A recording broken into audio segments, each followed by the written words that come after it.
Hey, what's up? It's Bruxa here. Today we're talking with Ed and Ruben from Beneath the Grain Pod. We're gonna go over a bunch of stuff like crossover thrash, the history, the whole punk versus metal mentality, and we got Ed over here. If you could, introduce yourself really quick.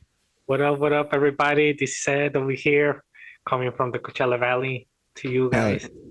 hell yeah, and we got Ruben over there on that side too. What's up, everyone? Two awesome, incredible people from the hell yeah, two rocker fools from the Coachella Valley. They're the old school homies from back in my own punk rock days and back in the Coachella Valley scene. Yeah. What's that? Oh, just being like the old back in my day. Yeah. See, my friends will go out and just. Now we're the elder punks. Now we are. Oh shit, we are, dude. Oh, Yeah. speaking of elder punks, though, we gotta wish someone here a happy birthday, dude. Well, a late happy birthday. Yeah. Yep. And also a milestone birthday as well, too, yeah. though. Oh yeah, true. Happy birthday.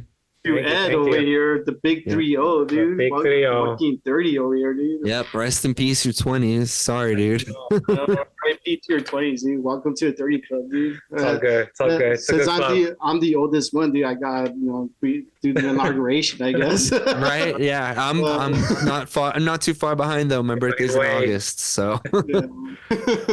But yeah, dude, big 3-0, dude. I know. How's it feel being 30 now? Feels good. I always felt like, I don't know, like it felt weird getting older, especially hitting 30. Does your back hurt more? So it used to hurt more in my mid-20s. Really? But like ever since I was gonna have a kid, I've been like working out in a way that like I'm just more flexible. Like I'm kind of over like, oh, I'm gonna lift 500 pounds and this and that, Good. and I'm like, no, I just want to work out so I can move easily, No. and that's been pretty good. Like I've been. Nothing really hurts. I feel like I've had more pains in my mid-20s when I was like 24, 25 than now. Give it a few months, So- dude. Give it a few months. I'm optimistic. I have to stretch every morning now. Oh yeah, I still have to stretch every morning too. Yes. But It's definitely a huge important thing. I've learned that lesson the hard way myself. So, Yeah. how do you want to start to get into this? Because there's a lot to go over. Yeah, dude, fucking crossover in general is yeah, just, we're gonna start with one of the East Coast or West Coast, then go down, or which way? How you want to do it? So actually, I kind of want to start with like the origins, like the Okay. origins Yes. of Okay. crossover, because I was watching a documentary about thrash. And, when, like I said, when people think of crossover, they think of crossover thrash. Oh yeah. Yes. But I feel that's honestly thrash is the reason why we have all these other crossover genres. Like Basically. metalcore, Mhm. death doom, death thrash, That's Mhm. core. deathcore as well. And yeah, let's just talk about the origins of where it first started, which is thrash metal, dude. With bands like Metallica, Megadeth. Right. No, that's the thing. Is like, it's funny when we talk about crossover because we do think about thrash first, but we also have to remember that thrash in and of itself was a crossover Yeah. between punk and like the new wave of British heavy metal That's and the stuff like that, interesting- right? Yeah, that's the interesting part about it too, because like you said, thrash in itself is a crossover genre. Literally, yeah. Literally. So it's like it's really hard to pinpoint where the fuck you started. I mean, you can Exactly. keep going down all the way. Like, it's Literally, like- you could follow a rabbit hole down to blues or whatever. But yes, I guess to bring up your point, when we think of the word crossover, when we're just talking in a metal sense in general, it's like, oh, we think of DRI and Beowulf and even Suicidal Tendencies are basically like the Suicidal. picture board or the what's it called? Poster children for for the crossover genre. But yeah, no, the term crossover is a very surprisingly general term, Mhm. Yeah, like for me, I think how it really started was, so when I was watching that documentary, I made this analysis where the documentary I watched, by the way, it was called Get Thrashed. Okay. It's like it came out like in 2009, but it has a bunch of clips from like the 90s, 80s, and stuff. So the analysis I made is like, okay, so Metallica laid out the foundation of what thrash should sound, right? Mm-hmm. Yeah. And then Megadeth kind of gave it that attitude because of Dave Mustaine, Yes, the whole cutthroat. Exactly, right? Yeah. And then Slayer gave it the heaviness or like the aggression, right? The darker side. Yeah, the darker. Gave it that. And then satanic imagery. Like the edge, right? And then Anthrax gave it more like that. Like closer to punk hardcore, like that Yeah, speed. right. Even the breakdown meant like the two-step. Yeah, party and not only vibes. that, but it Anthrax kind of like got rid of the seriousness of what Slayer is of Megadeth. They kind of got rid of because like Megadeth and Slayer, even Metallica, like they're lyrically their lyrical content tends to be very serious. Yeah, right. And when you listen to Anthrax, they have fucking band like songs like in the like like comic book shit like they're just kind of having fun. They're like whatever. Exactly. Stuck in the mosh. I was gonna say it's literally just about thrashing and moshing around and having fun. Yeah, and I think that's when crossover was really starting to like kind of become a thing, because then you have bands like DRI, which was pretty much kind of like fucking copying off like what Anthrax was doing. Because they have songs like "Get in the Pit," or like what's or their the thrash zone, like just straight up thrash zone. Thrash zone. There you go. Yeah, right. Or like Beneath the Wheel. Yeah, Beneath the Wheel. But like, and not only that, they're talking about like, because like if you listen to like Slayer, they're very anti-religion, a lot of lyrics. Yeah. And then you listen to DRI, they're talking about like everyday stuff, like the song "I'd Rather Be at Home Sleeping" and shit. Exactly. It's like I feel like couch slouch. Exactly, and I feel like that's where it really like resonated with people. It's like, oh, they're just talking about everyday shit, that literally we're going through, but with a metal sound to it, but with a punk vibe. Yes, exactly, and that's the thing that I because DRI was a huge influence on me, even back before Terror Cult, but we were called Giesen.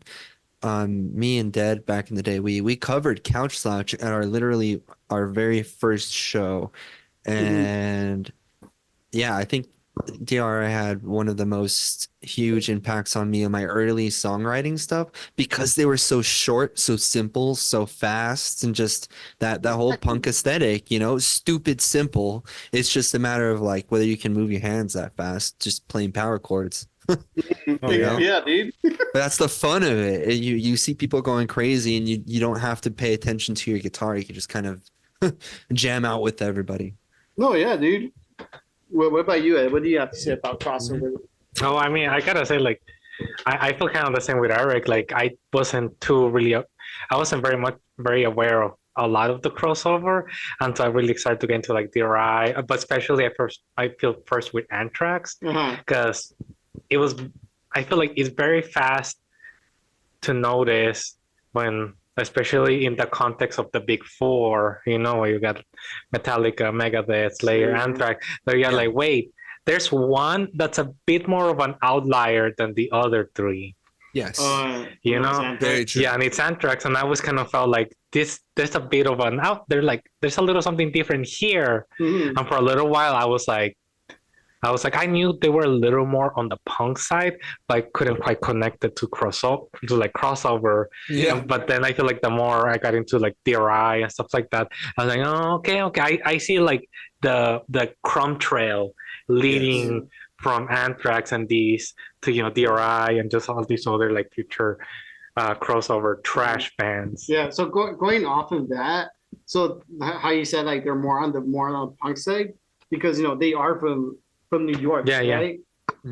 So this is what I noticed, at least from my years of listening to this kind of music. The East Coast, at least back then, even to this day, kind of, but definitely back then, like in the 80s and 90s, they were definitely way more open-minded of like mixing sounds, you know? Yeah. Yes. Like compared to like the West Coast. The West Coast is like, you know, over here, even like with the metal bands, you got like that rivalry with like the glam metal bands and like, Right. bands in the LA scene. And the East Coast, they just didn't give a shit. They're just like, we're just having fun. Like, Pretty Yeah. much. And that's funny that you mention it like that because I have never really heard of some kind of, because you know there's the 5 boroughs in New York or whatever, those Yeah, Hell's right. Kitchen, whatever they are. But you hear more about like counties in California being different or like stuff yeah, like like the that. But Bay Area scene. Yeah. And stuff like that. it's like a whole another world from like Orange County. yeah, but I've right. never thought about it being New York like that because New York does have different areas, like especially in the hip hop community or like Mhm. rap, they have different sounds there. But for whatever reason, New York thrash, hardcore, it's a lot more unified than the West Coast. Yeah, exactly, dude. And I think that's why Anthrax was really had like a fan base, a mixed fan base of, Oh, yeah. of like punks, metalheads, Skaters. hardcore kids, Oh, yeah. skaters, dude. Yeah. And then I think that's what that kind of had an influence on Suicidal Tendencies. Oh, yeah, over definitely. Yes, on the West absolutely. Coast, because like Yes. when Suicidal Tendencies came out, they were basically the Anthrax of the West Coast. If you Mhm. think about it that way. dude. Yes. Absolutely. No, straight up. And it's something that I'm thinking about too is you know, when you talk to any metalhead and you bring up the big four, you know, they don't care about the record sales or album sales or what it actually means to be a part of the big four. They're just like, oh, fuck that, you know, take Anthrax out and sub it with Testament or Oh, you yeah. know, Creator or whoever. But that's the thing, is that they'll always go after either Anthrax or like Metallica first, just because that's what they do. And I think, you know, Anthrax is usually the first one that they go to because it does stick Oh, out like yeah. a sore thumb. Exactly, dude. Yeah. But like with the East Coast, I think that really had a big influence into leading into more crossover genres Mhm. Yes. because you had Anthrax, we also had bands like the Cro-Mags, Mm-hmm. fucking who else? This other band, Marudor, which were Oh, that's right. They played more like a beat down hardcore sound, but you listen to like their guitar work. It's very metal influence, you know. Yeah. Yeah, but I think like the biggest one was Cro-Mags because like they Romance for sure. they had they have a really big hardcore following, but if you listen to their albums, like The Age of Corral, Near Death Experience, especially Near Death Experience, that's my favorite album released by them. The opening track, Say Goodbye to Mother Earth, when the guitar comes in, that's a fucking thrash riff, dude. I was gonna say, like straight up, they're not even hiding it. Thrash riff, dude. Right. Exactly. It's just it's really funny because nobody talks about it like that. You know, they just kind of you see the genre tag on something and you think that's just what it is. you Yeah, know? dude. Yeah, exactly, dude. And I feel like Cro-Mags, aside from Anthrax, they were really influential, like into leading more into other crossover genres. Metalcore being one of the biggest examples. Yes. Like Biohazard and stuff like when they started I getting. forgot about Biohazard too. Dude. Yeah, man. They're a huge fucking part of that scene, They especially were, dude. Yeah. like with the as much as DIY as they did, dude. Like truly legendary for that shit. But I feel like that's why these bands like Cro-Mags, Anthrax, Biohazard were very important for No, absolutely. Yeah. because it's like, hey, we play different, like we're all outcasts, Yes. they play a different style than these bands, but at the end of the day, they're just outcasts, dude. Like they're living life differently than the rest of society and shit. Straight up. So why are we like butting heads and stuff? Instead, why don't we just come together instead? but like be more unified. I guess. Yeah. Where's the unity? Yeah, You know? exactly. Where's the unity? Infest. Classic. Classic, dude. But yeah, dude. Like, I don't know, man. Yeah, that's another one too. Infest, I guess. That's that kind of. Honestly, there is a slot for power violence in this talk fastcore crossover. Dude, I think Truly, yeah, you know. I just thought of something. I think at this point we're just at a point where like everything's just crossover now, dude. That's I mean, the everything is thing. crossover. Like everything sounds like something else. But And that's there's what I not was, good metal bands yes. that sound like it, but that's you know. Yeah, because I just realized fastcore exists too, dude. But that's the thing is like this is the whole. That's I guess what I was trying to get with this spectrum of Oh, right. crossing bullshit was, I guess it really is more of a fucking spectrum, you know, because Yeah. like you have the middle or whatever. That I guess it could go by speed too, or like how many breakdowns there are, or if it's more common, less common. Yeah, or even like lyrical content too, dude. You know, Yeah, yeah, because you know, punk and hardcore, you know, they're lyrically they're gonna be more about like everyday stuff, social issues. Metal is gonna be more about Like theoretical even. yeah, or anti-religion stuff like yes. that. And You that's the know, thing too. And this is the perfect place to talk about the whole punk versus metal attitude because, you know, that it was a huge contention, you know, like an arguing point for Yeah.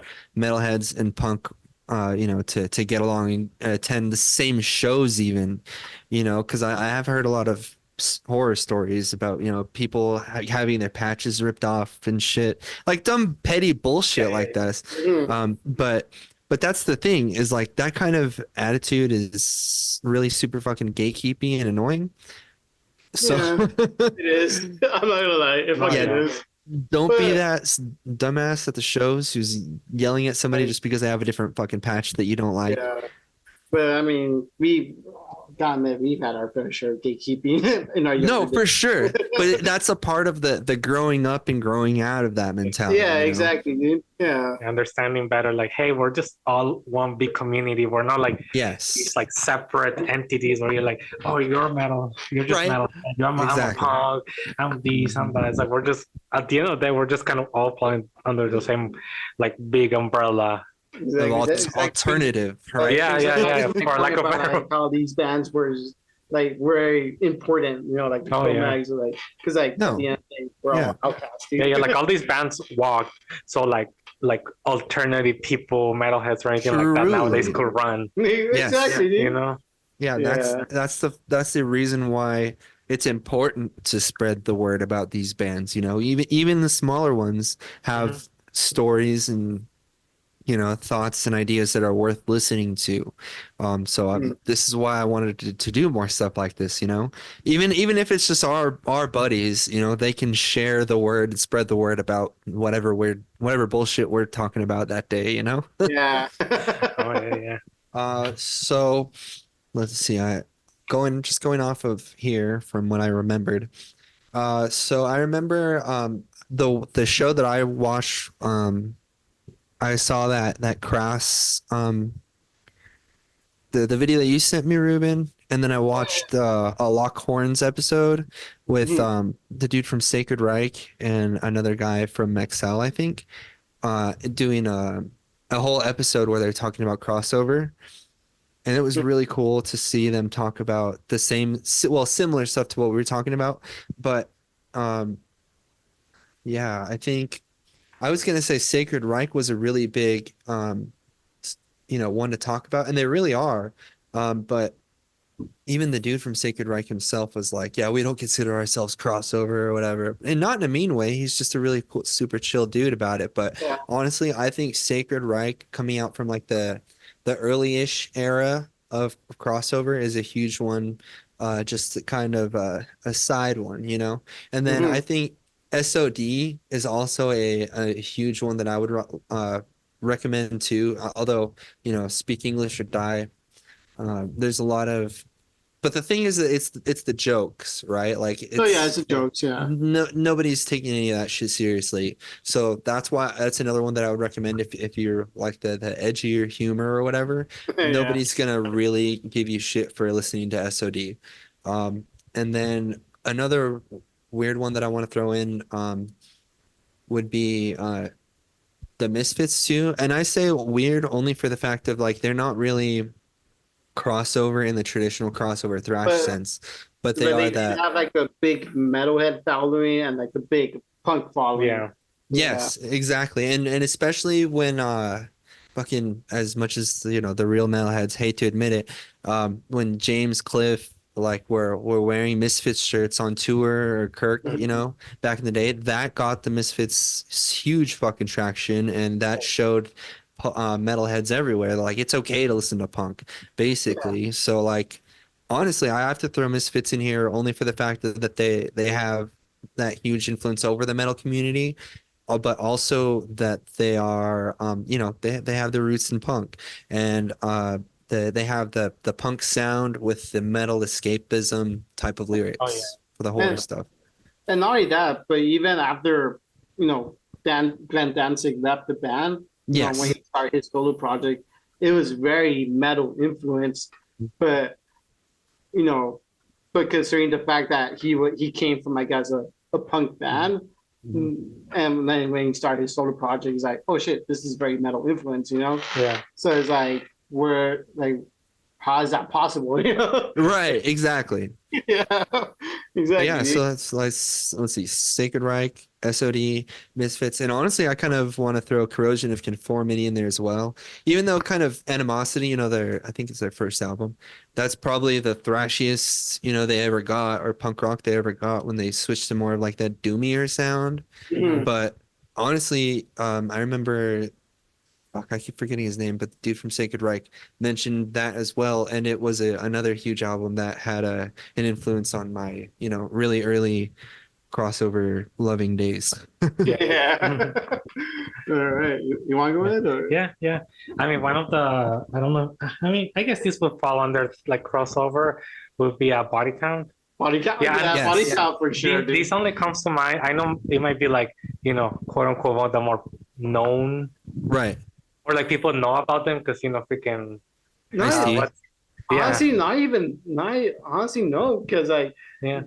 people know who. Yeah, Ice-T because they know Right. him, so by default Yes. they're like, oh, But like, a lot of people don't know that he has he has a body count Yeah, as yeah, well sure. too, yeah, like so yeah. yeah, no, but I feel like they especially come to mind because we saw them almost a year ago. Yeah. Oh, you guys got to see them? Yeah, I think Fuck, that's dope. in Vegas, dude. It kind of sucked though because Oh, during their set they kept having sound issues. Mhm. mm. But then they just cut him short. at Yeah, some they just point. cut him short. So I was That like, sucks. that fucking Yeah. sucked. But it was still pretty cool to see them, and I feel like it adds a whole nother like like Inception, a whole nother level of crossover. It does. Bringing him in, and it's like now you got like metal, punk, Yeah, hip-hop. exactly. It's like Dude, the whole, like the Trinity. Truly, and I think that's too. I don't know if obviously Cop Killer was the big one on there, so that brought a lot of controversy. Oh yeah, it really for did. sure, dude. But like, I feel like that resonated well within like crossover. Oh yeah, because punk and metal tend to be very anti-authoritarian as Yeah. well too. Yeah, yeah. So I feel like when that song came out, really resonated well within Oh, yeah. those scenes. Absolutely. like it gave them something to kind of be like, oh, Yes. you also think that? Oh, So, that's hey. cool. And that's the funny thing too, is like I've been saying this for years. Like literally hip hop, metal, well, I don't know about metal, but a lot of the same issues that punk rock and like hip hop have, like they're so similar, Right, dude. they're so fucking similar, dude. They're Yeah. so similar. So no, I think that is a very extremely good point, And it's funny. It's just the same message, just in a different package, Mhm. But I mean, also there are the cultural differences as well, like socio blah blah blah blah all that stuff. But just like if you extract all of that stuff and look at them from very general perspectives, anti-authoritarian, all that underdog mentality, essentially, Yeah, very much the same kind of idea of kind of like I don't not like necessarily pull yourself by the bootstraps in the American sense of way, but more like we can like build the people around us, like we're kind of a community. Yes, And community. these are the people that are kind of not going against us, but kind of like talking real talk about like, hey, this you're my people, this is my people, and this is what's going on to them. You know, in that we'll take care of us. yeah, in kind that of instant, video. you know, kind of being like, you know, some police brutality, which Yes. was, you know, going on in like with the hip hop and rap community, but we've seen that's pretty prevalent in the, you know, punk and that side too, because cops see anybody that's like looks too punk, and they're like Literally. troublemaker right away, you know. So I feel like that's something that kind of really tied them together, kind of made Yes. everybody feel like, oh, I see you and you see me. Yeah, no, absolutely. And there's a lot of poor folk that listen to punk and hip hop, you know, like a lot of lower class socioeconomically, like us back in the day. Exactly, because it gives us an outlet, you know, it gives us something to recognize like we're not the only ones going through this shit, you know, and it gives us that voice. Oh yeah, it really does. It like makes you feel like, oh, I'm not by my. I don't feel like I'm not. It's not just me and my community, like immediate community, going through these. There's other people around the country or the nation that are kind of dealing with similar, you know, situations, similar problems. So it kind of makes you feel like, oh, like it's not just me, and it gives you almost like a little more like strength or a little bit of a louder voice. Literally, dude, you know how stoked I get whenever Fight the System comes on, or or Fight the Power from like Public Enemy, or even fight like that's the funny thing. Discharge, Fight Back, and fucking Public Enemy, Fight the Power. Like, come on. Then, like, Public Enemy did a song with Anthrax. For, Exactly. The Judgment Night compilation album. Like, how you guys heard? Listen to that comp, like that East Coast comp, dude. Judgment Night, dude. They did a song with Anthrax, dude. It's like it went so fucking well, dude. That's the thing. It's funny too because there's still people that hate on it. It's like that shit was completely unheard of back then. Like it's stuff like this. Yeah. That only like because we've heard these stories like all throughout our growths as, you know, listening to these kind of communities. But when we first heard stuff like that, we were like, oh, well, yeah, sure. You know, this band and that band made a song together. Cool. But out of context, that's what it sounds like. But when you put the historical context back into it, it makes it so much worth telling. Oh, yeah, it really does. You know? Yeah. It's like the same story from two different storytellers almost. Yeah, dude. Yeah, because like you said, like they're talking about the same shit. It's just sound wise, musically, it just sounds different. But if you read the lyrics, like they're talking about the same stuff, you know? Yes. Yeah. How about you? But that's the. Do you have any more bands? You don't have any more bands, or I don't have any. I don't have anything from like more like the 80s to early 90s. Yeah. Okay, 80s to early 90s. Okay, so for me, one of the biggest ones would be Integrity. You know, when they released Integrity, when they released Those Who Fear Tomorrow, which is an iconic album for the hardcore scene in the 90s. This was released in 93, which I just realized is the same age as me. There you go. Damn. Archaic. I know, dude. No, but so when Integrity came out, you know, bands like the Cro-Mags were already around. Had already been around for a few years by that time.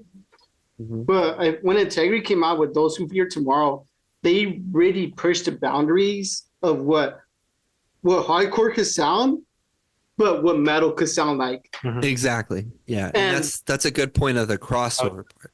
Exactly, and not only that, they kept pushing those boundaries with every release after that. They like the Closure album, fucking To Die For album as well, dude. But Those Who Fear Tomorrow, the song Judgment Day, the opening riff, it's a straight out thrash riff, dude. Right. Yeah. And dude, when they really like that was like the big, for at least for me, for like the early 90s, that was like the biggest crossover thing to happen, at least for me, dude. Definitely. Because they really pushed those boundaries of what hardcore and what metal could sound like. And even to this day, they're pushing those fucking boundaries, dude. Oh yeah. I see him get shouted out all the time by other bands, dude. Dude, they're sure. they're my favorite hardcore band to come out of the 90s, honestly, dude. Yeah, no. And they're not even from the East Coast or the West Coast. They're from like the Midwest. They're on Cleveland, Ohio, dude. Oh, okay. Yeah. So yeah, dude, no one ever talks about the Midwest scene. True, that's the thing. Dude, everyone always forgets the Midwest. So shout out to the Midwest scene. Shout out Midwest hardcore. All right. Exactly, dude. Another band would be, I want to say, Rage Against the Machine. Yeah. But the reason being, I mean, yeah, they had like that new metal sound, which was very popular during that time. But also Zack de la Roca, he was in a hardcore band previous to Rage Against the Machine. You know, that band being Inside Out, which was a straight-edge hardcore band from like the early 90s. It was like late 80s? Late 80s / early 90s. They only released one full album. But I feel, him being in that band or being in that scene really influenced like the music that Rage Against the Machine played, And so, yeah, it may be a little too out of the box, I guess, of what was considered crossover, but I feel like Rage Against the Machine were like definitely a crossover band for sure. But I mean, I feel like that's a really good example of how crossover in a way, at least maybe for us, it started with crossover of punk and trash, and then from there we were like, oh, there's more, and you just keep finding more and more. It's like, oh, that's crossover and that's crossover, because it's just like you're just combining these two, like, not genres, but these two kind of sounds. Yes. General type, right? Yeah, and especially with like freaking the rapping and like everything, and the guitar work from Tom Morello, that was like super different as well. So you bring in another level of, oh, that's new. Even the drumming from the drummer was like very it was very funky drumming, dude. Yeah, funky and like almost with like a bit of like grunge to it, like simple in a groovy kind of way. That's the thing. And it's funny you guys mentioned Brad Wilk too, because I don't know if y'all know this, but Brad Wilk did the studio drums for Black Sabbath's last album. Oh, really? No. Yeah. I didn't know that, dude. He did. He was brought to do the drums for 13. And the reason they chose him out of everybody else was that they said that he had the closest playing style to early Bill Ward, with that jazzy, really loose, interpretive, style of drumming. And no, I think that that's the perfect way to describe his drumming. Is very like not old school, but classically jazz kind of a deal, where it's really groovy and he stays in the pocket fucking perfect. Oh yeah. So no, I think that's 1,000% a very valid, way to describe it.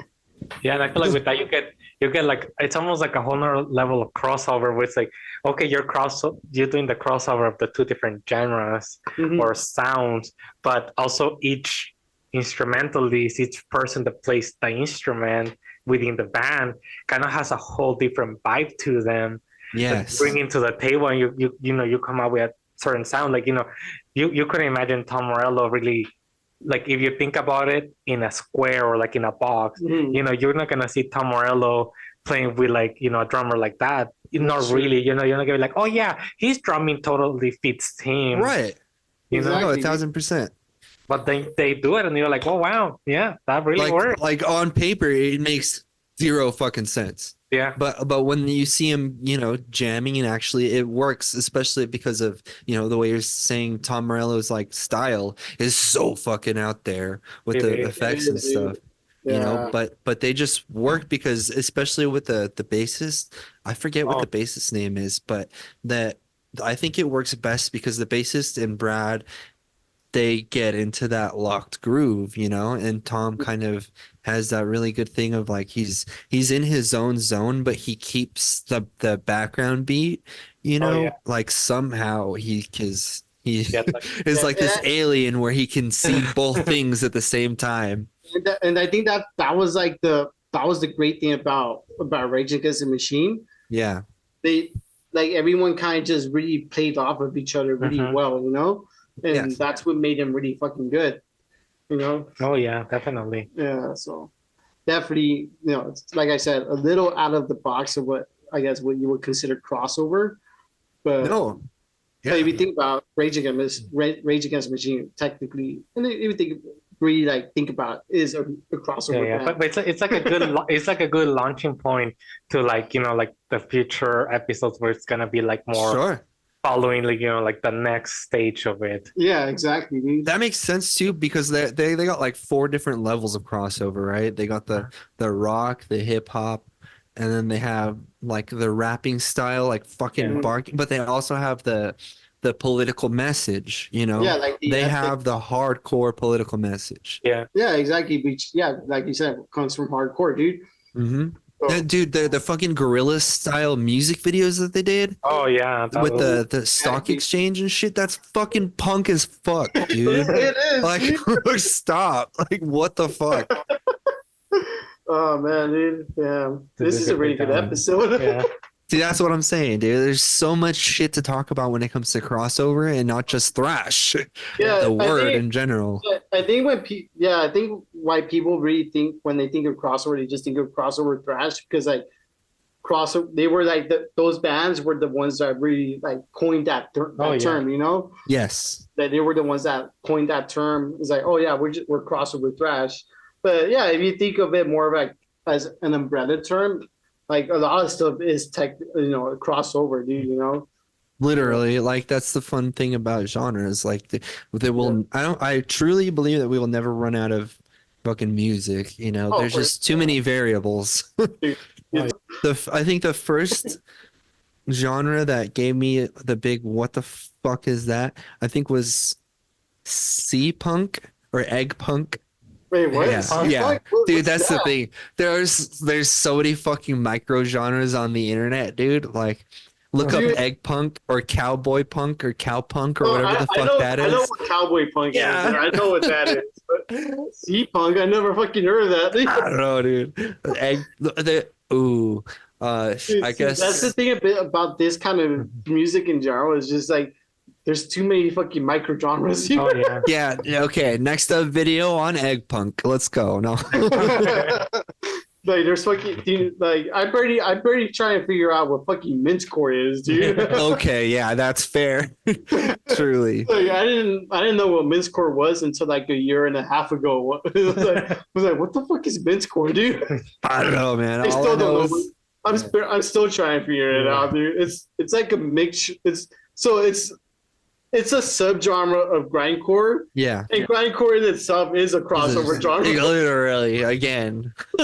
But truly, I honestly, I mean, if we're being serious about mincecore here, I've asked legitimate like mincecore grind like people that play that shit, and they're like fucking grindcore, dude. Like just It's just grindcore, but it's yeah. like it's grindcore, but it's just very like drum and bass, right? I would think so, yeah. Like I know Agathocles is considered mince, Archagathis. There's so many I can't even think about. Because I think from what I heard, like with the mincecore that I heard, it's just very like focused on like the beat of the snare, you know, it's just like yes, very it's fast. the Yeah, there you go. Is that higher pinging. I think that's a huge, standout of mince is the higher da da da da. Yeah, right. Like it weird. almost sounds like they're playing like with a metronome in the back. Basically, yeah. Like, to a metronome, you know, it's like okay, so this is mincecore, dude. Yeah, basically. And I think somebody they a lot of the mincecore drummers heard Saint Anger, the snare, and they're like, yes, you know. Yeah. They're just like, yes, that over a blast beat, perfect. Oh man, yeah, but yeah, like I said, I think we're just at a point where nothing's really considered like, oh, this is true hardcore, this is true trash. I think it's just at this point where it's just like all these newer bands that are coming out, they're just mixing sounds, you know. Truly, yeah. Yeah, dude, because it's like there's no specific. Oh yeah, we're just beat down hardcore. I mean, there are bands like Yeah. that, but for the most part nowadays, it's like we're just gonna do whatever the fuck we want, you know? Literally. And that's the funny thing too, is genres are basically just invented all the time. Like even with beatdown, like there's what beatdown, there's the two step, and there's down tempo, right? Down tempo is a thing too. Or is that the same as beatdown? Because that I don't know. I don't even know what down tempo is. That's I know I've what heard beatdown yeah. is, but I But don't know it's what. slow hardcore, right? That's essentially beatdown. It's like the fucking really Yeah, angry beatdown shit. is just straight up hardcore, dude. Where it's like it's just very like like angry. Yeah, it's like the more the aggro version. But like that's I'm pretty sure that's what down tempo is essentially supposed to be too. Like think about like deathcore style breakdowns where they're really drawn out, you know. But I don't know, that's a little too niche hardcore for me. Yeah, but that's the thing about this music. There's a lot of niche things about it Truly. too. Yeah. But that's a whole nother topic for another episode, dude. Yeah. Although I did want to get into the next topic, I think, Oh yeah. because what you mentioned, Ruben, was perfect. Newer bands that we could call crossover, or like newer bands that we can see the different genres that they blend in together. Oh, The yeah. more modern ones, like from like I don't know, let's just throw out like Would you say like from 2000s up. like yeah, like you said, like 2000s to now? Basically, yeah. Or If like you, it doesn't have to be any specific years, but mean, like Yeah. I mean, newer. I feel like one of the biggest ones, maybe one of the more popular ones, they are more from the 90s, but they didn't get popular to the 2000s. Would be like AFI. Okay. Oh, Yeah. yeah. They started pretty, not as hardcore as maybe other bands, but when you Doing listen house to, shows and DIY shit. yeah, when you listen to their first stuff compared to like December Underground or like their new stuff, that's a very different band right there. Straight up. yeah. For me, might be a little controversial, but when I mentioned I did a whole episode segment of an episode. I think it was like early, like I think it was like the second or third episode of this podcast. As They Dying, which was for me very fucking influential. But you know, with the whole controversy with Tim and shit. Oh yeah, But you know, this was pre-controversy when they released An Ocean Between Us. Right. That fucking album was just straight up fucking rips, dude. You know. No, But that's another one that was a little too angry for me, but at the time, you know, but no, I see it. Yeah. And the funny thing is like that crosses a whole nother crossover genre, which would be Christian metal. Oh, right. Yeah. That's a whole. Yeah. So they were Christian metal. That album was Christian metal, thrash metal, and hardcore. Yeah, that's a strange. I'm not even sure. If Yeah, but no, but like, yeah, when he released that album though, An Ocean Between Us, you could tell the fucking influence that thrash metal had on the band itself.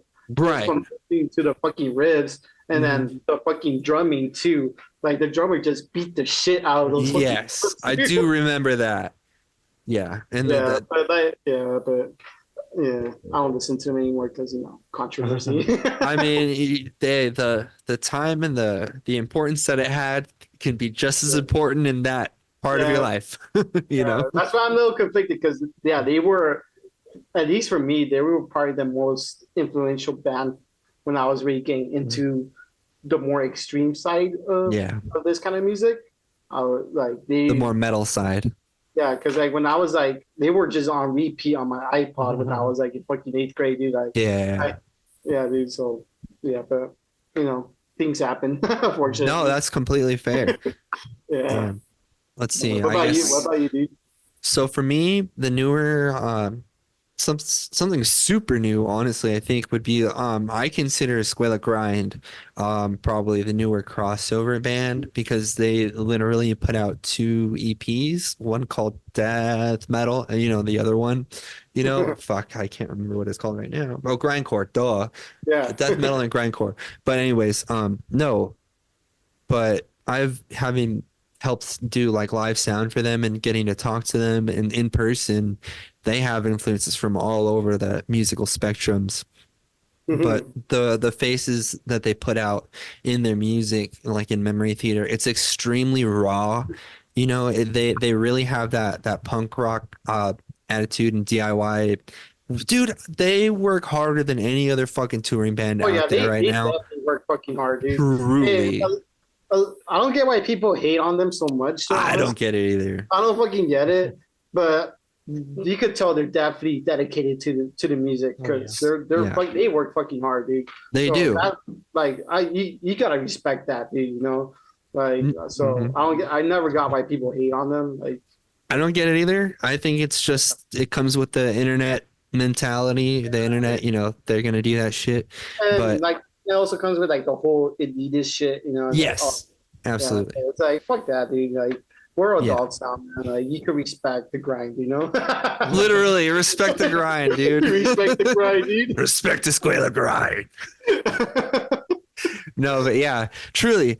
Shout out to Squela Grind. I remember before they had to change the name, you know, when they were just Escuela. Like that was dope. And I was kind of, you know, it's what are you Yeah, gonna I think do? they changed the name because there's another band called Escuela. Yeah. Somewhere in Latin America. I don't know exactly what country, but yeah, I think that's why they had to change the name because yeah, there's another band that goes by Escuela. Yep. Somewhere in Latin America. I don't know where, but yeah, that's the reason why. That's pretty much why. But yeah, I've been following them you know, on the socials for a minute, but I know for a fact that they are truly one of the hardest working bands, They not really just in are. hardcore, but like DIY bands in general these days. Mhm. They I mean, they're not all DIY anymore, but do you need help as you grow, you know? And especially with the international tours that they've been doing, they fucking supported Exactly. Napalm Death on tour, dude. Dude, Like that shit's insane. Like yeah, I'm especially just go. if you're like in the more extreme side of music. Napalm Death is like one of the biggest bands of this, Yes, yeah, you know, of this side of music. So that's pretty absolutely. awesome, dude. I mean, literally one of my fucking favorite bands. You know, like I can't. Oh, I wish I got to go to that tour because I think that was in Europe. They were in Yeah. Europe for that one, but no, Escuela Grind are getting their you know, getting the recognition that they deserve these days, and I'm super stoked and super happy that they are because I really feel like they're going to be one of the newer bands leading the crossover punk metal charge. Whether the fucking internet haters want to be there with them or against them, it does. I Yeah, feel dude. like they're going to be doing that, and they're, you know, they have some growing pains happening currently as well, but what fucking band doesn't, you know? Yeah, So, dude. but yeah. Yeah. Shout out to Square Grind. Yeah, Yeah. shout out. We gotta respect that grind, dude. Literally. Oh You yeah. guys have any other bands, like newer bands, are more like I mean, I have like a very new band. If I'm trying to play like devil's advocate with something like very new and almost very popular in the more Okay. like in like the more, what would it be? It's not like the hardcore scene. It's a little more, I don't know if you want to say like over the surface, but this band Sleep Token. Sleep Token, right. Okay. So yes.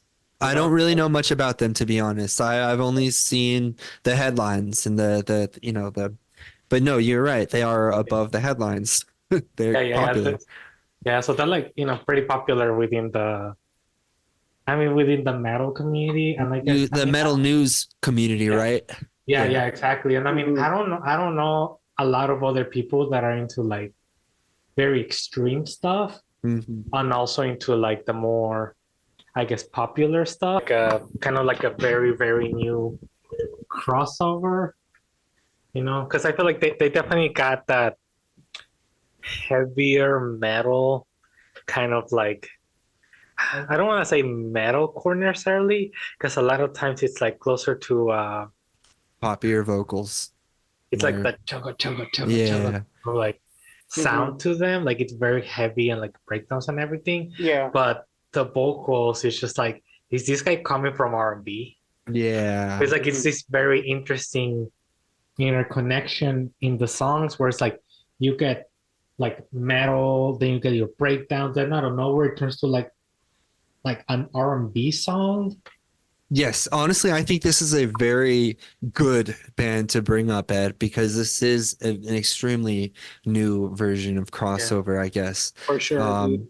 With Because that I've R, never heard any R&B in any kind of when this kind of music Yeah. at all, dude. me either. And the way that I listened when I did first hear about Sleep Token, now they're not my cup of tea by any means, but the the difference with them is so massive compared Oh, with yeah. all the other bands out these days. Like I thought it was going to be a lot more energetic or like a lot more metal, but it really is a lot more chill and It a lot is. more R&B focus. And I mean, I can get into stuff like that, but it's just I'm not sure if Sleep Token is the one to do that for me.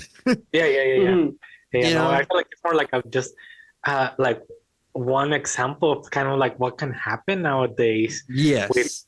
I don't know if necessarily the internet or or what, but like all these different mixtures that you can have and still be like considered in the metal or alternative punk kind of umbrella. Mhm. But and you're like it's almost funny to think, hey, this band falls under the same umbrella as the Big Four do, Yeah. or like Napalm Death, like because you'll have people that are rare as they may be, but people are like, oh yeah, I love Napalm Death, yeah, I can get down to Sleep Token.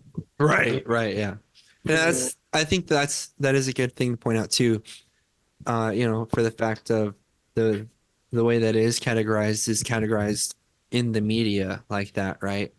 Mhm. Like metal under that wide genre can still, unlike Metal Sucks, can still have Sleep Token and Metallica and Yeah, Ghosts and all that shit under the same, you know, uh, tag, if yeah, you will. yeah. And I feel like it just, I mean, I don't know from your guys' perspective in a way, but I feel like it's been such a difference over the last few years where bands can be different and people can be like, oh yeah, I listen to this band, like like let's say like what would have been considered like a syncate band, like, Oh yeah, and Oh, then they're yeah. like, oh yeah, but I totally get down to like I don't know, like Black Sabbath, right. like Yeah. or anything else like that, any grindcore or anything like that, Mhm. Yeah, yeah, I listen to that too, like whatever, like I mean, not to or to call out one of my friends from back in Long Beach. Shout out to Punk Carlos. Punk Carlos. Yeah, I just call him Punk Carlos because there was so many Carlos at my job, yeah. and he was the only punk one. So I'm like, just Punk Carlos because otherwise it's just gonna be confusing. Fair But enough. shout out, Gotta yeah, categorize it. yeah, I gotta categorize it. But like, shout out to him because he was this like older guy. He's probably like close to 40 by now.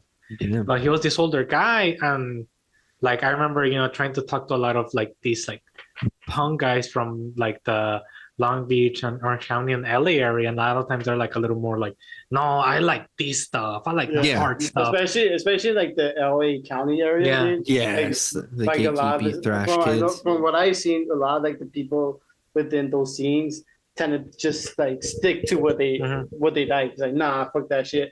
Like I like this, It's like, but it is what it is. Yeah. But yeah, like, and it just felt comfortable because with him, when I remember when My Chemical Romance dropped their new song like 2 years ago, I was like, hey, did you get like My Chemical Romance dropped a new song? He was losing his mind. He was like, what? No way! Hell yeah! And like he's this like hardcore looking guy. Like he just looked like your quintessential like East LA Gutter hardcore punk guy. He was losing his mind over the new My Chemical Romance song, and he was just That's kind of like, wild. oh hell yeah, man! Like I listened to all of these, and I feel it's just kind of like a good way where you can see kind of like that transition where us as a community we've been like slightly opening up more and more. How old was he? Hold on. I guess that's a good question. How old was this dude? So at that time when I knew him, then he would have been like 36. 30. Okay. 37. So he's like probably close to 40 now. Or are we 40? Yeah. Okay. So he's not like super old, but definitely a little older to He's where. an elder millennial, basically. Yeah, Like yeah, elder basically. millennial. Yeah. But- Okay, that's fair. But no. So I guess that kind of makes sense in a way if you, because like with me, I kind of liked a couple of songs from My Chemical Romance back in the day, but like I never really kept up with them. But if I was like that kind of big fan back in the day, I would probably be stoked these days too. Yeah, dude. So he probably had his my chemical phase way back Oh, in the day. Oh yeah, Oh, yeah, yeah, no, dude, for definitely. sure, dude. Yeah, but it's just kind of interesting to see such outliers from like that peer, like people around his Right. age, like that were way more like I don't want to say like necessarily close-minded, Yeah, but because a little more like he is like technically like a generation before us, Yes. like older generations that like this kind of music, they tend to be more close-minded. yeah, like and you've seen it from like the history of this kind Oh, of yeah. music, like Yeah. those scene rivalries and Oh, stuff yeah. like that. Metal So, versus punk it makes sense mentality. why we would think like why you would be surprised like, oh shit, you like My Chemical Yeah, Romance? yeah. It's like Yeah. I didn't think you would like them, dude. yeah, and I feel like that's something that's been changing a lot lately, where people are just Yeah. like, yeah, I just like metal, but what kind? Yeah, exactly. Like anything, I'm down.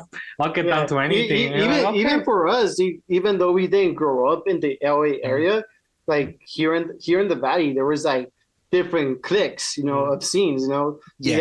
had like the punks, the metalheads, and then like the deathcore crowd. Yeah. Remember back then they called those versions. What the fuck? You saw that too? Did I do that? I thought it just happened. It just happened. That was cool. That was so fucking random. No, but yeah, back then they used to call the metalcore kids. They used to call that the hardcore scene, and that Yeah. was frustrating in that time, dude. Remember, because we fucking knew what hardcore was. We grew up with the Black Flags and the AFIs and the Misfits and yada yada yada, whatever. shit. Those problem, and we grew up with the hardcore bands like Beach Boys and Beyonce and Spice Girls. Taylor Swift. Taylor stuff Swift, yeah. Only the heaviest. Only the heaviest. But dude, no, that took I guess that kind of, back then that offended us, because we were the Coachella Valley hardcore scene, the Yeah. punks and stuff. But looking back on it, I guess they got their hardcore term from the post-hardcore. You know what I mean? No, I never thought about it that way. That's the thing. I didn't either, but the way I think about it is just, I think they got into whatever was happening at the time within those respective scenes. Mhm. Like metalcore, at least during that time, was the thing. they were Having, getting like, popular. the synchronized breakdowns, the synchronized headbanging and shit. That was a whole fucking thing back then. The Toms, the sisters' jeans. Exactly, right? Yeah. To be fair, Toms are pretty comfortable. They are comfy. I gotta give them that now. I've never had a pair of Toms, so They're straight just up easy to dance. put on and put off. And Hell yeah. No, but what I'm saying is like, I think it was just whatever was happening within those respective scenes at the time, whatever was like, I guess, the trend. Because you gotta admit, even within this kind of music, there's trends that Absolutely. happen. Yeah. Like I'll admit it. Like other probably other metalheads or punk kids won't admit to it. But you gotta admit, there's fucking trends of It's true. Like, It's fucking Yeah, so true. like there's always like it bands for like, oh, that's the it band for like this genre right now. yeah, dude. Mhm. Yeah, no, Yeah. that's the thing, and that's the way that we, classify stuff. It's just true, and that's the way that like growing up, well, that's the only way we can figure out that shit's actually valid. Yeah. But when we're in the moment, we're like, oh, you're just following this trend and stuff, and like that's the thing. It's so difficult to find your own way outside of those trends. You kind of have to co-opt the trend a little bit and play the game in order to make yourself stick out from it. You know, you gotta But kind of use I both. think that's what's great about the fact that we grew up here in the valley compared to the LA scene.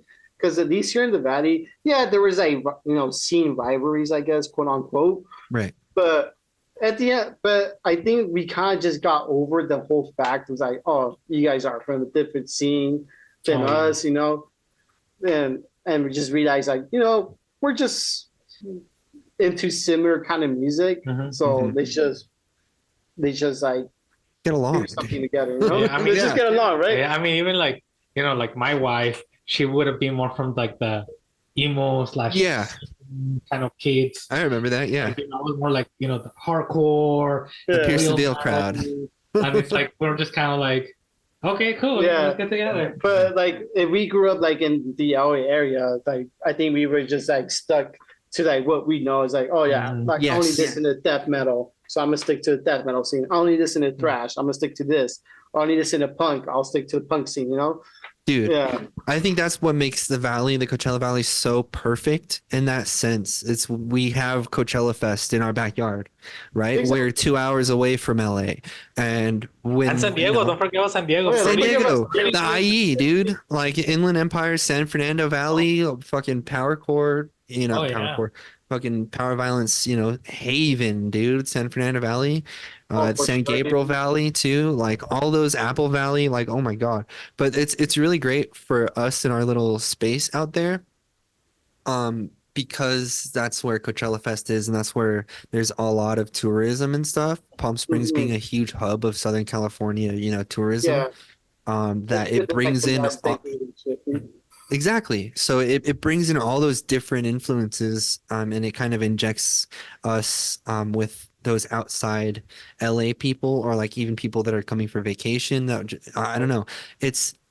I think it's the perfect spot just outside of the most populated, you know, areas with a ton of fucking talent, you know. Oh yeah, for sure, dude. Yeah, it's So like a little go. like a little like melting pot, like you said, of like everything that the big cities have around us, we just kind of absorb it as we like. Exactly. And it injects all those little flavors into the Coachella Valley music scenes. And, you know, if people end up settling there, like it brings more talent. And that I think that's fucking brilliant, dude. I love shit like that. That's what they do with the Hive out here in Boise. You know, we have artists and bands come from all over the place just to play one little live show on a Saturday evening. And, you know, they can do with the video what they will. It's actually really fucking cool. So that's what I'm trying to do here too with my own little setup. Yeah. So, That's pretty dope. Yeah, it's cool. Where are we on? Like crossover and just like the modern. All right. So I guess the next band. Sorry, we kind of just went off on a tangent. I know. No, this is a ton of content. So this is good. So the next band I do want to mention, which I think was probably like very influential, at least to, you know, for now, to this day now. Why a lot of bands are tend to mix a lot of sounds. No, yeah, Code Orange, dude. Oh yeah, you know, like huge. When they first came out with like their Love Is Love Into Dust EP, when they were going by the moniker Code Orange Kids, right? You know, that was just a straight up hardcore album. But then when they switched to just being, you know, Code Orange, and they released I Am King, that was a mixture of like industrial sludge sounds, dude. And I feel that band, you know, really was a really big part within the last decade of like all these newer bands just mixing sounds, you know. Really, and honestly, ever since they dropped the Kids, they've been bigger than ever for some reason. You know, they're definitely one of the biggest bands. Isn't that crazy? Sure. Like they fucking blew up like that. And they're also one of the hardest working bands out there. Yeah, absolutely. yeah, dude. And like every album they release too sounds completely different from the album before that too. Yes. So it's like they don't to stick to one specific sound. It's just like, all right, we did this, we're gonna go to this sound now, you know? So it's like definitely you gotta pay respect to fucking Code Orange, dude. Oh yeah. Straight up. And that's the thing, like I'll be the first to admit I didn't like all of the changes. I wasn't a huge fan of all of the songs, but that's the thing that I respect the fuck about. You know, they take those the differences and they really take them. You know, Yeah, they use those myself, influences. I wasn't a big fan of the Red album myself either. Like, that Right. album was a miss for me, honestly. Dude. I'm not. That's what I'm saying. Yeah. That's like my least favorite album from them. But the release after that is like, I think it was a Undertow. No, I forgot which one it was, but It's been a minute for me myself, but Yeah, no, it's been a- you're 1,000%. No, Yeah. you're correct. Like that was the one that I was talking about. So